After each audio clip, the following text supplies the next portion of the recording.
Assalamualaikum warahmatullahi wabarakatuh.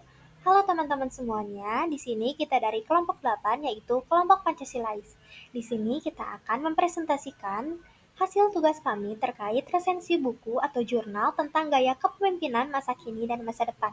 Kelompok kami memilih gaya kepemimpinan transaksional, transformasional, dan situasional.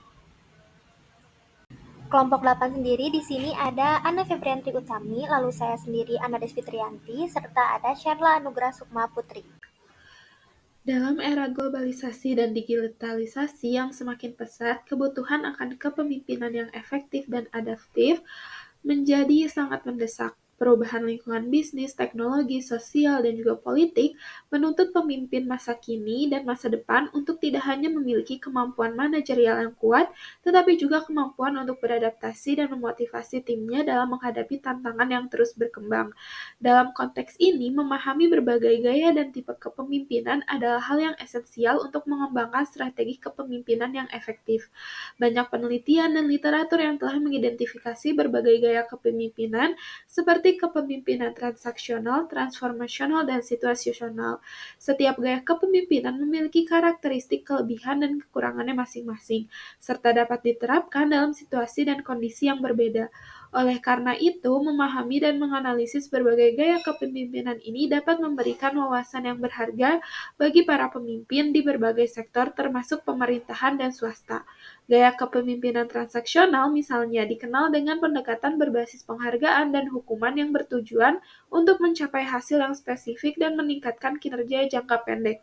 Sementara itu, gaya kepemimpinan transformasional menekankan pada inspirasi, motivasi, dan pemberdayaan anggota tim untuk mencapai visi jangka panjang dan perubahan yang signifikan. Di sisi lain, gaya kepemimpinan situasional menekankan pada fleksibilitas dan kemampuan pemimpin untuk menyesuaikan pendekatannya berdasarkan situasi dan kebutuhan tim. Makalah ini disusun untuk Hal ini disusun untuk memenuhi tugas mata kuliah kepemimpinan di bawah bimbingan Dr. Insinyur Bambang Subagjo dengan tujuan utama untuk meresensi buku atau jurnal yang membahas tentang berbagai gaya kepemimpinan masa kini dan masa depan. Lalu akan dibahas secara rinci mengenai identifikasi, analisis, kelebihan, dan kekurangan dari gaya kepemimpinan transaksional, transformasional, dan situasional, serta studi kasus sukses dari tokoh dunia dan nasional dalam pemerintahan dan juga swasta. Selain itu, juga akan mengulas lesson learned dari teori gaya kepemimpinan tersebut serta terkait peranannya untuk mahasiswa prodi administrasi pembangunan negara. Selanjutnya ada rumusan masalah. Nah, berdasarkan latar belakang yang telah diuraikan sebelumnya, terdapat beberapa pertanyaan mendasar yang menjadi fokus utama dalam eh, makalah ini atau PPT ini. Rumusan masalah yang akan dibahas dalam resensi buku atau jurnal tentang gaya atau kepemimpinan masa kini dan masa depan adalah sebagai berikut. Yang pertama, kita ingin mengetahui bagaimana identifikasi dan karakteristik dari gaya kepemimpinan transaksional, transformasional, dan situasional. Lalu yang kedua, terkait bagaimana analisis terhadap penerapan gaya kepemimpinan transaksional, transformasional, dan situasional di berbagai sektor. Lalu apa saja kelebihan dan kekurangan dari gaya kepemimpinan transaksional, transformasional, dan situasional. Lalu bagaimana contoh-contoh kasus sukses dari tokoh dunia dan nasional dalam penerapan gaya kepemimpinan transaksional, transformasional, dan situasional di pemerintahan dan swasta? Lalu apa saja lesson learned dari teori gaya kepemimpinan masa kini dan masa depan? Dan bagaimana keterkaitannya dengan teori gaya kepemimpinan masa kini dan masa depan dengan peran mahasiswa prodi administrasi pembangunan negara? Nah, untuk menjawab pertanyaan-pertanyaan ini diharapkan jawaban ini dari pemaparan ini dapat memberikan pemahaman yang komprehensif tentang berbagai gaya kepemimpinan serta memberikan panduan praktis bagi mahasiswa dan praktisi dalam mengembangkan kemampuan kepemimpinan mereka. Lalu untuk tujuan makalah. Nah, tujuan makalah ini harus mencerminkan upaya untuk menjawab rumusan masalah yang telah dirumuskan sebelumnya dengan memberikan pemahaman mendalam tentang topik yang akan dibahas, serta menawarkan solusi praktis dan wawasan yang relevan. Berikut ialah tujuan makalah tentang gaya atau tipe kepemimpinan masa kini dan masa depan. Yang pertama, untuk menjelaskan karakteristik utama dari gaya kepemimpinan transaksional, transformasional, dan situasional, menganalisis penerapan dan efektivitas berbagai gaya kepemimpinan dalam konteks yang berbeda, lalu mengidentifikasi kelebihan dan kekurangan dari masing-masing gaya kepemimpinan, dan menyajikan studi kasus sukses dari tokoh dunia dan nasional dalam penerapan gaya kepemimpinan, lalu mengulas pelajaran penting atau lesson learned dari teori gaya kepemimpinan, dan menghubungkan teori kepemimpinan tersebut dengan peran dan pengembangan mahasiswa prodi administrasi pembangunan negara. Dengan tujuan-tujuan ini, diharapkan pemaparan ini dapat memberikan kontribusi yang signifikan dalam pemahaman dan pengembangan gaya kepemimpinan yang adaptif dan efektif, serta mendukung mahasiswa dalam mengembangkan potensi kepemimpinan. Yang pertama di sini ada sejarah gaya kepemimpinan transaksional. Pada tahun 1947, Max Weber memperkenalkan konsep kepemimpinan transaksional sebagai pelaksana kendali berdasarkan pengetahuan dengan membaginya menjadi 3 jenis, yaitu tradisional, karismatik, dan rasional legal. Kepemimpinan ini digunakan luas di Amerika pasca Perang Dunia Kedua untuk menjaga stabilitas nasional melalui struktur yang kuat. Teori ini menyatakan bahwa manajer memberikan imbalan kepada karyawan sebagai pertukaran atas kerja mereka, karena pekerja memerlukan struktur instruksi dan pemantauan. Lalu pada tahun 1978, James MC Gregor Burns mengembangkan teori ini dalam bukunya Leadership, menyatakan bahwa pemimpin transaksional dan transformasional harus bermoral dan memiliki tujuan yang lebih tinggi.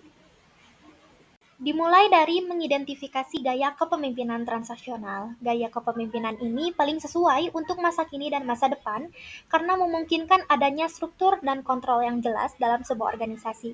Dengan adanya pertukaran yang jelas antara pemimpin dan bawahannya akan memudahkan dalam pencapaian tujuan dan hasil yang diinginkan. Meskipun gaya kepemimpinan ini mungkin dianggap lebih tradisional, ada beberapa alasan mengapa gaya kepemimpinan transaksional tetap relevan dan sesuai untuk masa kini dan masa depan. Yang pertama, adanya penghargaan dan pengakuan. Hal ini dapat meningkatkan motivasi dan moral karyawan yang pada gilirannya meningkatkan produktivitas dan efisiensi. Lalu ada kejelasan tujuan dan ekspektasi. Dalam dunia yang semakin kompleks, kejelasan ini sangat penting untuk memastikan semua anggota organisasi memahami peran mereka dan apa saja yang mereka harapkan. Lalu peningkatan kinerja jangka pendek dan panjang. Dengan adanya penghargaan dan hukuman yang jelas, karyawan terdorong untuk memenuhi target dan waktu yang ditentukan dari mereka. Lalu ada efisiensi operasional. Gaya kepemimpinan ini cocok untuk situasi di mana tugas rutin dan operasional memerlukan efisiensi dan kepatuhan yang tinggi terhadap prosedur yang sudah ada. Lalu ada manajemen kritis. Dalam situasi krisis atau ketika perubahan cepat diperlukan, kepemimpinan transaksional dapat memberikan arahan yang jelas. Kemudian ada analisis gaya kepemimpinan transaksional. Kepemimpinan ini adalah jenis kepemimpinan yang didasarkan pada pertukaran antara pemimpin dan bawahan. Pemimpin meminta bawahan melakukan tugas tertentu dan memberikan imbalan sebagai kompensasi atas pelaksanaan tugas tersebut. Menurut Burns, pada tahun 1978, mendefinisikan kepemimpinan ini sebagai hubungan di mana jabatan atau tugas tertentu diberikan jika bawahan mampu menyelesaikan tugasnya dengan baik. Lalu ada menurut Bass pada tahun 1985 menyatakan bahwa pemimpin memperjelas apa yang diharapkan dari bawahannya dan memberikan imbalan jika hasil kerjanya sesuai dengan apa yang diinginkan. Nah, di sini ada benchmarking berdasarkan studi terbaru oleh Deloitte. Ada 3 tahap kepemimpinan yang muncul dari krisis COVID-19 kemarin, yang semuanya mencerminkan perkembangan elemen kepemimpinan transaksional. Yang pertama, dalam menanggapi, tahap pertama ini adalah manajemen krisis. Pemimpin harus menstabilkan situasi dengan cepat, memimpin tanpa jawaban jelas, memerlukan rasa percaya diri, komunikasi, juga transparan dan empati. Lalu yang kedua, pulih. Ketika situasi mulai stabil, masyarakat memerlukan pemimpin hati-hati untuk mengurangi resiko. Pemimpin transaksional juga menghadapi tantangan dalam mengelola tim jarak jauh. Dengan gaya kepemimpinan ini, mereka memberikan visi masa depan dan mendorong inovasi. Lalu yang terakhir, berkembang pesat. Pada tahap ini, kepemimpinan membutuhkan fleksibilitas, strategi jangka panjang, dan perhatian terhadap perkembangan pemimpin baru. Pemimpin transaksional unggul dalam menavigasi organisasi melalui perubahan dan pertumbuhan yang cepat. Kemudian di sini ada dimensi perilaku kepemimpinan transaksional, yaitu contingent reward. Pemimpin menawarkan dan memberikan imbalan jika hasil kerja bawahan sesuai dengan kesepakatan yang telah dibuat. Kemudian active management by exception. Pemimpin menetapkan aturan yang harus dipatuhi dengan secara ketat, mengawasi untuk mencegah kesalahan atau kegagalan, serta melakukan intervensi dan koreksi jika diperlukan. Yang terakhir, passive management by exception. Pemimpin hanya melakukan intervensi dan koreksi ketika masalah sudah semakin memburuk atau menjadi lebih serius. Kemudian ada teori kepemimpinan transaksional. Yang pertama, LMX teori atau Leader Member Exchange, menjelaskan hubungan antara pemimpin dan pengikut berdasarkan pertukaran sosial. Pemimpin membentuk hubungan khusus dengan in-group, memberi tanggung jawab tinggi dan akses ke sumber daya, sementara out-group mendapat peran dan pengaruh yang lebih kecil. Hubungan LMX melalui 3 tahap, mengambil peran, di mana anggota bergabung dan menunjukkan kemampuan, lalu peran membuat, di mana peran dan janji kekuasaan dibuat melalui negosiasi, dan rutinitasasi, di mana pola pertukaran sosial menjadi mapan. Lalu yang kedua ada teori Transactional Analysis atau TAT, adalah model hubungan antar manusia yang dikembangkan oleh Eric Berne pada 1960-an. Teori ini didasarkan pada dua asumsi pertama, yaitu bahwa setiap individu memiliki 3 kepribadian dan bahwa kita berkomunikasi melalui transaksi tawar-menawar. Karena asumsi ini, teori dikenal sebagai analisis transaksi. Menurut teori ini, setiap orang memiliki 3 model internal kepribadian, yaitu dewasa, orang tua, dan anak-anak. Dalam kehidupan sehari-hari, kita bergantian memainkan peran ini dalam interaksi dengan orang lain. Lalu yang terakhir ada teori konflik kepemimpinan, menyoroti pentingnya memahami bahwa konflik adalah hal yang wajar dalam menjadi konstruktif jika dikelola dengan baik dalam konteks kepemimpinan. Konteks seringkali muncul dari perbedaan kebutuhan, nilai, tujuan, dan sumber daya yang terbatas. Untuk mengelola konflik dengan efektif, strategi dasar melibatkan 2 dimensi utama, yaitu tingkat kepentingan terhadap sumber konflik dan tingkat menjaga hubungan baik dengan pihak yang lain yang terlibat. Selanjutnya ada kelebihan gaya kepemimpinan transaksional. Yang pertama, kepemimpinan ini efektif dalam memotivasi anggota tim untuk mencapai produktivitas maksimal melalui imbalan yang jelas seperti gaji dan insentif. Lalu menciptakan struktur organisasi yang jelas dan menghilangkan kebingungan dalam rantai komando. Kemudian menyediakan tujuan yang struktur di semua tingkatan, memungkinkan tumbuh dan kepercayaan diri karena langkah-langkah yang jelas menuju pencapaian tujuan. Lalu fokus pada peningkatan produksi sambil mengurangi biaya dengan insentif untuk kinerja tinggi dan efisiensi. Lalu gaya kepemimpinan ini mudah diterapkan tanpa memerlukan pelatihan ekstensif atau sifat kepemimpinan khusus. Anggota tim juga dapat dengan cepat menerapkan instruksi karena peraturan dan aturan yang jelas. Kemudian terakhir memberikan fleksibilitas bagi pekerja untuk memilih imbalan yang sesuai dengan kebutuhan dan keinginan mereka. Nah, untuk kekurangannya sendiri, gaya kepemimpinan transaksional adanya kekurangan ruang untuk berinovasi atau fleksibilitas karena aturan yang ketat dan fokus pada memenuhi tugas tanpa ruang untuk individualitas. Lalu terlalu fokus pada efisiensi dapat menghambat inovasi karena kurangnya dukungan untuk metode baru. Kemudian kurangnya perhatian terhadap emosi dan perasaan individu dalam lingkungan kerja menghasilkan ketidakpedulian terhadap aspek manusiawi. Kemudian peraturan yang ketat membatasi kreativitas dan inovasi karena fokus pada penegakan aturan, serta menghasilkan lebih banyak pengikut daripada pemimpin yang mandiri dan inisiatif. Lalu kurangnya motivasi bagi beberapa individu yang tidak berpengaruh oleh imbalan materi. Selanjutnya, terlalu fokus pada konsekuensi negatif dapat menurunkan motivasi dan kepuasan kerja, serta keberhasilan hanya tergantung pada pemimpin tanpa memberikan kesempatan bagi anggota tim untuk berkembang dan berkontribusi secara signifikan. Serta kekurangan yang terakhir, tidak ada toleransi terhadap kritik atau perubahan dalam lingkungan transaksional yang dapat mengurangi adaptabilitas dan inovasi. Selanjutnya di sini ada studi kasus kisah sukses dari Jack Welch. Jack Welch sendiri mantan CEO General Electric, dikenal sebagai pemimpin transaksional yang sukses. Dari tahun 1981 hingga 2001, ia menerapkan sistem rank and yank, di mana karyawan diberi peringkat berdasarkan kinerja mereka, dan yang berkinerja rendah diberhentikan. Pendekatannya menekankan harapan yang jelas, penghargaan untuk kinerja tinggi, dan konsekuensi untuk kinerja buruk. Gaya kepemimpinan Welch juga tegas dan terstruktur, meningkatkan efisiensi dan probabilitas. yang menjadikan contohnya klasik untuk kepemimpinan transaksional. Berikut adalah beberapa ciri kepemimpinan transaksional yang dapat dihubungkan dengan Jack Welch. Yang pertama, penetapan tujuan yang jelas. Nah, Welch dikenal karena menetapkan target dan tujuan yang sangat ambisius untuk bisnis, yang menekankan perlunya mencapai hasil keuangan yang tinggi. Lalu ada penggunaan sistem insentif dan hukuman. Welch juga menerapkan sistem insentif yang agresif. Pemimpinannya dikenal karena memberikan bonus besar kepada tim yang mencapai target, sementara performa yang kurang baik bisa mengakibatkan pergantian personil. Lalu yang ketiga, fokus pada efisiensi dan kinerja. Wells juga sangat vokal dengan kebutuhan untuk menjadikan GE itu lebih efisien dan menghilangkan elemen bisnis yang tidak menguntungkan. Hal ini juga ia terlibat dalam berbagai inisiatif restrukturisasi untuk meningkatkan kinerja perusahaan. Yang selanjutnya ada gaya kepemimpinan yang kelompok kami pilih. Nah, ada identifikasi gaya kepemimpinan situasional yang sesuai dengan masa kini dan juga masa depan. Nah, tipe kepemimpinan situasional ini merupakan tipe kepemimpinan yang memang cenderung lebih memperhatikan situasi anggota tim dalam organisasinya.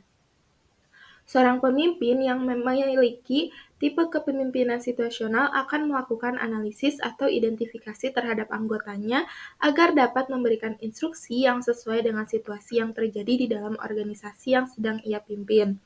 Nah, tipe kepemimpinan situasional ini cukup relevan dan sesuai untuk diterapkan dalam kepemimpinan masa kini dan juga masa depan.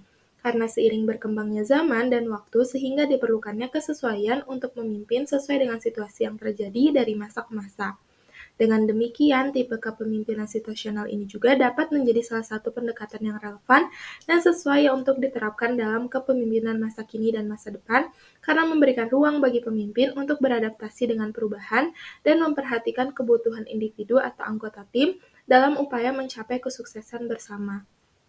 Lalu, adapun alasan ataupun kekuatan dari model kepemimpinan situasional sehingga relevan untuk masa kini dan masa depan. Yang pertama ialah sebagai penelitian dasar. Pada model kepemimpinan situasional ini maksudnya didasarkan pada landasan penelitian perintis yang tidak akan lekang oleh waktu dalam melakukan pengembangan kepemimpinan dan menganalisis perilaku organisasi. Lalu yang kedua, yaitu praktis dan mudah dipahami. Dalam The Center of Leadership Studies, ketika dilakukannya pelatihan, banyak anggota atau peserta yang merasa terbantu dan nyaman ketika dipimpin atau melakukan latihan kepemimpinan situasional. Karena adanya komunikasi dua arah yang terjadi antara anggota dan juga pemimpin, juga dapat menelaah situasi sehingga mereka dapat memahami apa yang perlu mereka lakukan pada situasi yang akan terjadi. Yang terakhir yaitu hubungan antara pendekatan kepemimpinan situasional dan kepercayaan. Jika kepemimpinan adalah usaha untuk mempengaruhi, maka kepemimpinan adalah potensi untuk mempengaruhi. Dengan mencocokkan pendekatan pemimpin terhadap anggota tim yang ingin dipengaruhi, perlunya adanya ikatan kepercayaan.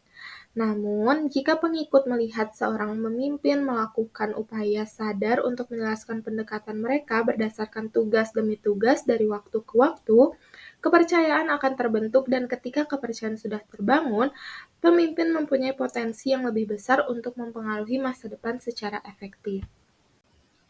Lalu dengan diterapkannya sistem kepemimpinan situasional ini akan sangat relevan dan sesuai untuk masa kini dan masa sekarang atau masa depan. Karena adanya pendekatan dengan memberikan arahan yang sesuai untuk mendukung tim dalam memahami tugas mereka, lalu setelah selesai dengan memberikan arahan, dilanjut dengan memberikan pelatihan dan bimbingan yang lebih personal kepada anggota tim. Dan ketika tim sudah mencapai tingkat kemandirian yang tinggi dan mampu untuk mengelola tugas-tugasnya dengan baik, pemimpin dapat memberikan dukungan moral dan sumber daya yang memang diperlukan oleh anggotanya. Menurut Al-Obaidan, pada bukunya di tahun 2020, kepemimpinan situasional akan memberikan efektivitas yang dimaksimalkan dengan mencocokkan kategori gaya kepemimpinan dengan tingkat kesiapan individu. Adanya pendekatan tersebut mampu membuat tim lebih percaya diri dan merasa terhubung satu sama lain. Hal tersebut sangat diperlukan oleh banyak orang dan akan sangat berguna dalam mengelola organisasi. Lalu yang selanjutnya ada analisis kepemimpinan situasional. Nah, kepemimpinan ini berkaitan dengan masalah yang cukup mendasar dan memerlukan perhatian juga pemikiran dari pemimpin terkait bagaimana upaya seorang pemimpin mampu melakukan perubahan, pengembangan, dan penyesuaian terhadap kondisi lingkungan yang dinamis. Maka seorang pemimpin dituntut untuk merubah gaya kepemimpinan agar mampu menyesuaikan dengan kondisi pengikutnya. Tipe kepemimpinan situasional ini pertama kali dikemukakan oleh Paul Hersey dan Ken Blanchard pada buku Manajemen Perilaku Organisasi. Nah, menurut Blanchard pada tahun 2014, bahwa kepemimpinan situasional itu ialah gaya kepemimpinan di mana seorang pemimpin menyesuaikan gaya kepemimpinan mereka agar sesuai dengan lingkungan kerja atau kebutuhan timnya. Nah, tipe kepemimpinan situasional ini sangatlah diperlukan bagi pemimpin dalam melakukan diagnosis situasi yang sedang mereka hadapi. Tipe tersebut didasari pada intensitas perilaku terhadap tugas atau task behavior dan perilaku. Kematangan dalam kepemimpinan merupakan kemampuan dan kemauan seseorang dalam melaksanakan tanggung jawabnya. Variabel dari kematangan tersebut harus dikaitkan dengan tugas-tugas yang harus dilaksanakan.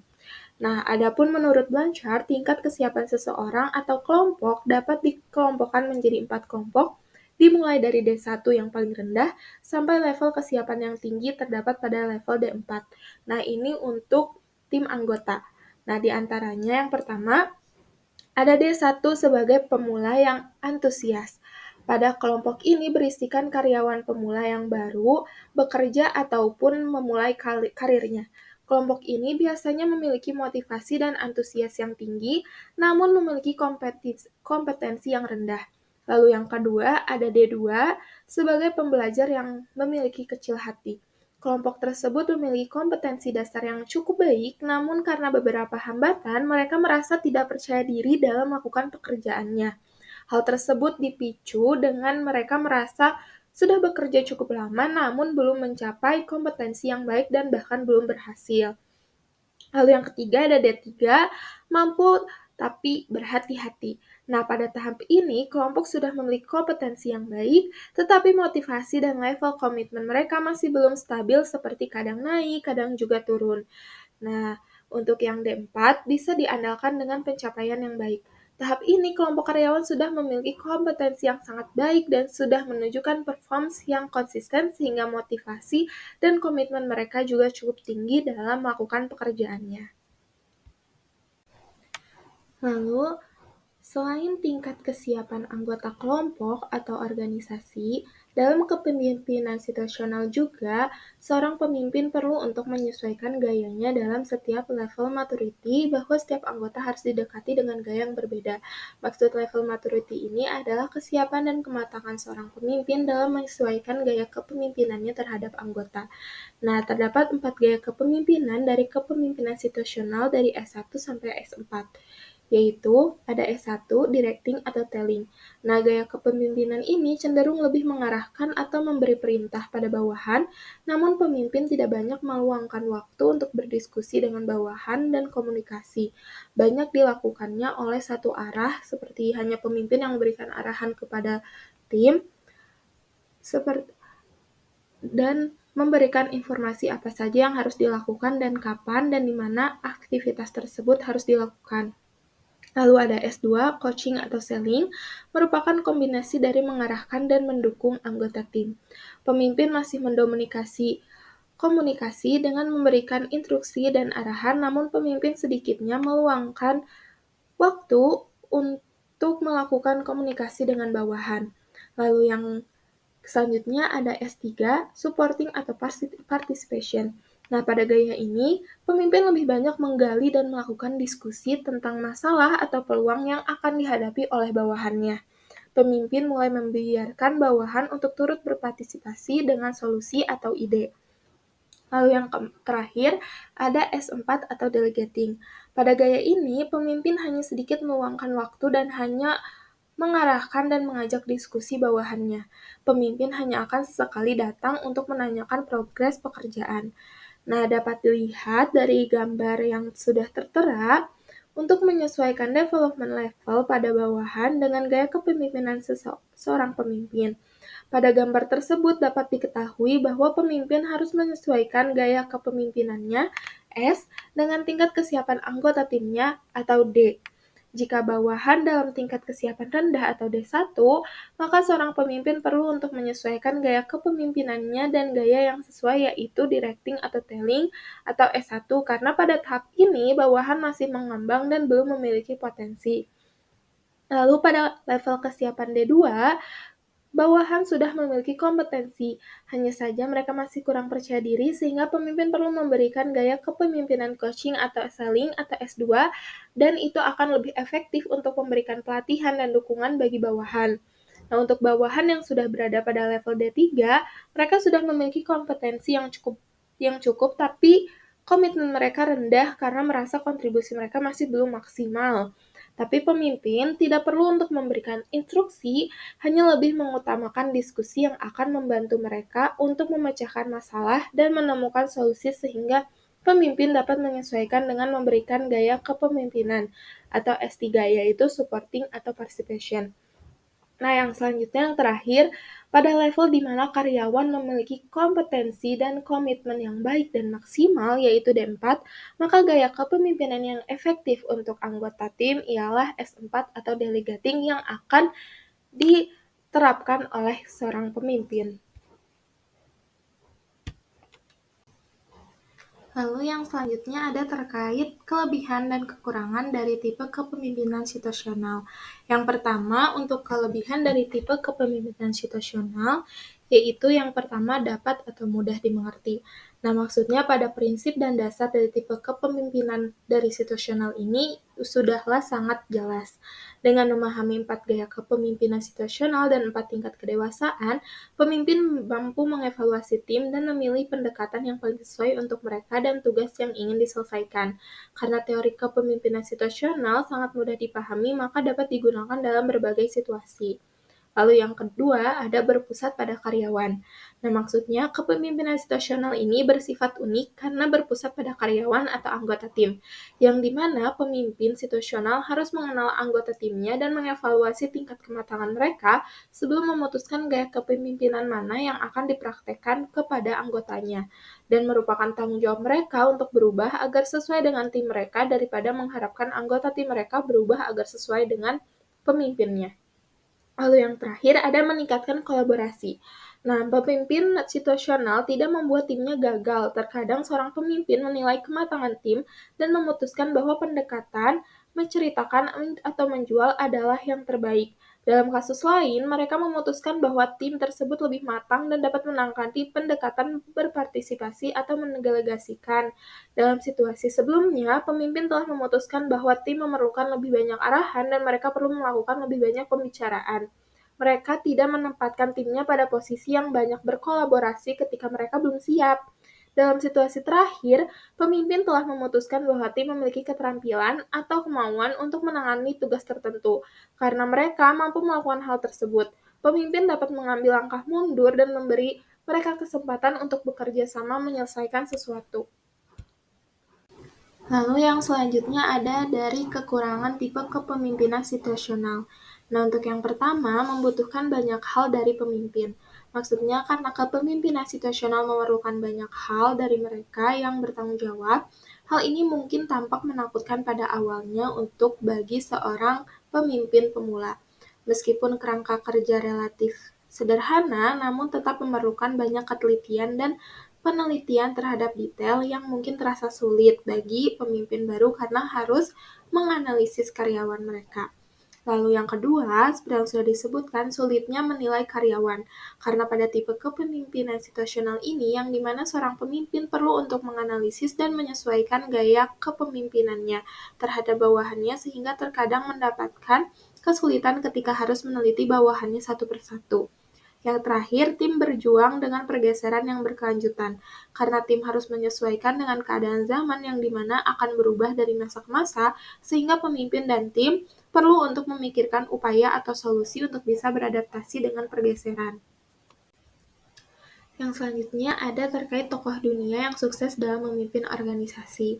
Nah, untuk dari kepemimpinan situasional, kami mengambil Steve Jobs sebagai contoh dari tokoh dunia yang sukses dalam memimpin organisasi. Nah, Steve Jobs ini merupakan seorang pemilik bisnis Amerika yang terkenal sebagai salah satu pendiri, ketua, dan CEO dari perusahaan teknologi terkenal dunia yaitu Apple atau iOS. Ia juga menjabat sebagai ketua Pixar dan pemegang saham mayoritas dan sebagai anggota Dias direksi The Walt Disney Company setelah mengakuisisi Pixar pada tahun. Nah, pada tahun 1985, Jobs meninggalkan Apple setelah perebutan kekuasaan yang panjang dengan dewan direksi perusahaan dan CEO. Saat itu John Sculley dan mendirikan Next. Dia kembali lagi satu dekade kemudian pada tahun 1997 dan menghidupkan kembali perusahaannya ketika berada di ambang kebangkrutan. Dan Steve Jobs ini sebagai salah satu contoh kasus yang nyata tentang pemimpin situasional. Steve Jobs dikenal sebagai seorang pemimpin yang sangat adaptif dan mampu berubah sesuai dengan situasi yang dihadapi perusahaan. Pada awal karirnya di Apple, Steve Jobs dikenal sebagai seorang pemimpin yang sangat detail-oriented dan sering memberikan arahan yang jelas kepada timnya. Dia memainkan peran directing dengan memberikan visi yang jelas dan arahan yang spesifik kepada timnya untuk mencapai tujuan perusahaan. Namun ketika Apple mengalami masa-masa sulit pada akhir tahun 1990-an dan awal tahun 2000-an, Steve Jobs harus mengambil pendekatan yang berbeda. Jobs mulai mengadopsi gaya coaching dengan memberikan dukungan dan bimbingan yang lebih personal kepada timnya. Dia mendorong kreativitas dan inovasi di dalam perusahaan dengan memperkenalkan produk-produk revolusioner seperti iPod, iPhone, dan iPad. Ketika Apple telah pulih dan menjadi salah satu perusahaan teknologi terbesar di dunia, Steve Jobs beralih ke gaya sporting dengan memberikan kebebasan kepada timnya untuk mengelola proyek-proyek mereka sendiri dan mempercayakannya kepada mereka. Dia tetap memberikan dukungan moral dan sumber daya yang diperlukan agar timnya tetap termotivasi dan fokus pada pencapaian tujuan perusahaan. Melalui pendekatan ini, pemimpin situasional yang adaptif, Steve Jobs berhasil membawa Apple dari masa-masa sulit hingga menjadi salah satu perusahaan teknologi paling sukses di dunia.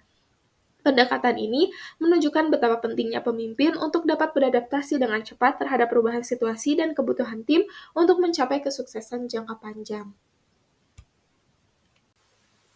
Selanjutnya, identifikasi gaya kepemimpinan transformasional, yaitu yang pertama menginspirasi dan mengkomunikasikan visi yang kuat, kemudian mendorong pemikiran kritis dan solusi inovatif, memberikan perhatian individual dan pengembangan potensi diri, membangun hubungan kuat dan rasa saling percaya, mendorong pemberdayaan dan pertumbuhan bawahan, serta menjadi model peran yang inspiratif.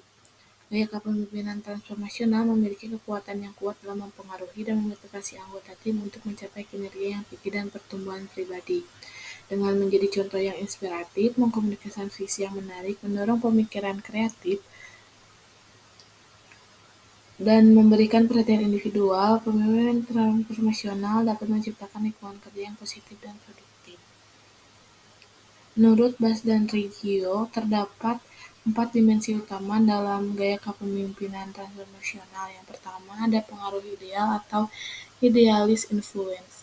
Pemimpin transformasional menjadi contoh yang inspiratif bagi anggota timnya. Mereka memiliki integritas yang tinggi, nilai-nilai yang kuat, dan visi yang jelas. Pemimpin ini mampu menginspirasi dan memotivasi orang lain untuk mencapai prestasi. Kemudian ada motivasi inspiratif atau inspirational motivation. Pemimpin transformasional mampu mengkomunikasikan visi yang menarik dan memotivasi anggota timnya untuk berkontribusi secara aktif dalam mencapai visi tersebut. Mereka menggunakan kata-kata yang kuat dan inspiratif untuk mempengaruhi dan memotivasi orang lain. Selanjutnya, intellectual stimulation atau pemikiran kreatif. Pemimpin transformasional mendorong pemikiran kreatif dan inovatif di antara anggota timnya. Mereka mendorong anggota tim untuk berpikir di luar batasan yang ada, mengajukan pertanyaan yang menantang, dan mencari solusi baru untuk masalah yang dihadapi. Dan yang terakhir, individualist consideration atau perhatian individual. Pemimpin transformasional memberikan perhatian yang personal kepada anggota timnya. Mereka mendengarkan dengan empati, memahami kebutuhan dan keinginan individu, serta memberikan dukungan dan pembimbingan yang sesuai untuk membantu perkembangan pribadi dan profesional anggota timnya. Dengan demikian dapat disimpulkan bahwa kepemimpinan transformasional adalah gaya kepemimpinan yang berfokus pada menginspirasi, memotivasi, dan mengembangkan bawahan. Gaya kepemimpinan ini memiliki 4 komponen utama, yaitu pengaruh ideal, motivasi inspiratif, pemikiran stimulatif, dan pertimbangan individual. Selanjutnya, analisis kepemimpinan transformasional. Terdapat karakteristik gaya kepemimpinan transformasional, yaitu yang pertama fokus pada menginspirasi dan memotivasi bawahan, kemudian memiliki visi yang inspiratif dan mengkomunikasikannya dengan efektif. Yang berikutnya mendorong pengembangan potensi diri, kemudian membangun hubungan kuat dengan bawahan, serta mendorong inovasi dan perubahan. Gaya kepemimpinan transformasional melibatkan pemimpin yang memiliki visi inspiratif, mampu menginspirasi dan memotivasi bawahan, membangun hubungan yang kuat, dan mendorong inovasi perubahan. Kemudian terdapat dampak gaya kepemimpinan transformasional ini. Yang pertama, meningkatkan kinerja individu dan tim. Gaya kepemimpinan ini dapat meningkatkan motivasi dan kinerja individu serta tim secara keseluruhan. Kedua, meningkatkan kepuasan kerja. Pemimpin yang mampu menginspirasi dan memotivasi bawahan dapat meningkatkan kepuasan kerja mereka. Ketiga, mendorong inovasi dan perubahan positif. Gaya kepemimpinan ini mendorong bawahan untuk berinovasi dan siap menghadapi perubahan dengan sikap positif. Dan yang terakhir, membangun budaya organisasi yang positif. Pemimpin transformasional dapat menciptakan budaya organisasi yang positif, di mana bawahan merasa termotivasi dan diberdayakan. Dalam kesimpulannya, analisis gaya kepemimpinan transformasional menunjukkan bahwa pemimpin transformasional memiliki kemampuan untuk menginspirasi, memotivasi, dan mengembangkan anggota tim mereka. Mereka membangun hubungan yang kuat, memperhatikan kebutuhan individu, dan berfokus pada perubahan positif dalam organisasi. Pemimpin transformasional juga memiliki keterampilan komunikasi yang baik untuk menyampaikan visi dan tujuan dengan efektif. Berikutnya terdapat kelebihan dari gaya kepemimpinan transformasional. Yang pertama, meningkatkan motivasi. Gaya kepemimpinan ini mampu meningkatkan motivasi dengan memberikan inspirasi dan dorongan untuk mencapai tujuan yang lebih tinggi. Pemimpin yang menggunakan gaya ini dapat mempengaruhi anggota tim untuk bekerja dengan semangat dan dedikasi yang tinggi. Kedua, peningkatan keterlibatan. Kepemimpinan ini dapat meningkatkan keterlibatan anggota dalam pekerjaan mereka. Pemimpin yang mampu membangkitkan rasa tanggung jawab dan keterlibatan anggota tim akan membuat mereka merasa memiliki peran penting dalam mencapai tujuan organisasi. Yang ketiga, pengembangan potensi individu. Gaya kepemimpinan ini juga mampu mengembangkan potensi individu anggota. Pemimpin transformasional memberikan perhatian dan dukungan kepada anggota tim untuk meningkatkan keterampilan dan kemampuan mereka. Hal ini akan membantu anggota tim tumbuh dan berkembang secara pribadi dan profesional. Dan yang terakhir, inovasi dan kreativitas. Kepemimpinan ini mendorong inovasi dan kreativitas dalam tim. Pemimpin yang menggunakan gaya ini mendorong anggota tim untuk berpikir di luar kotak, merumuskan ide-ide baru, dan mencari solusi yang inovatif untuk menghadapi tantangan. Berikutnya, terdapat kekurangan gaya kepemimpinan transformasional. Yang pertama, ketergantungan pada pemimpin. Salah satu kelemahan dari gaya kepemimpinan ini adalah adanya ketergantungan terhadap pemimpin. Anggota dapat menjadi terlalu bergantung pada pemimpin untuk mendapatkan motivasi dan arahan, sehingga kurang mampu mengambil inisiatif dan mengambil tanggung jawab sendiri. Yang kedua, tidak cocok untuk situasi darurat. Gaya kepemimpinan ini cenderung lebih efektif dalam situasi yang stabil dan memungkinkan waktu untuk membangun hubungan dan memotivasi anggota. Namun dalam situasi darurat atau keadaan yang membutuhkan keputusan cepat, gaya kepemimpinan ini mungkin kurang efektif. Dan yang terakhir, tidak cocok untuk semua individu. Tidak semua individu merespon dengan baik terhadap gaya kepemimpinan ini. Beberapa anggota tim mungkin membutuhkan arahan yang lebih jelas dan tugas yang terstruktur, sehingga gaya kepemimpinan ini mungkin tidak sesuai dengan preferensi mereka.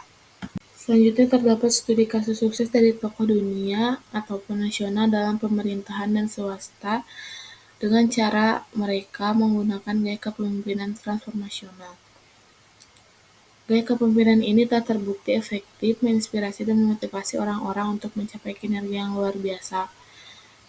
Berikut adalah beberapa contoh. Yang pertama, ada Nelson Mandela. Nelson Mandela adalah seorang pemimpin politik dan sosial yang sangat dihormati.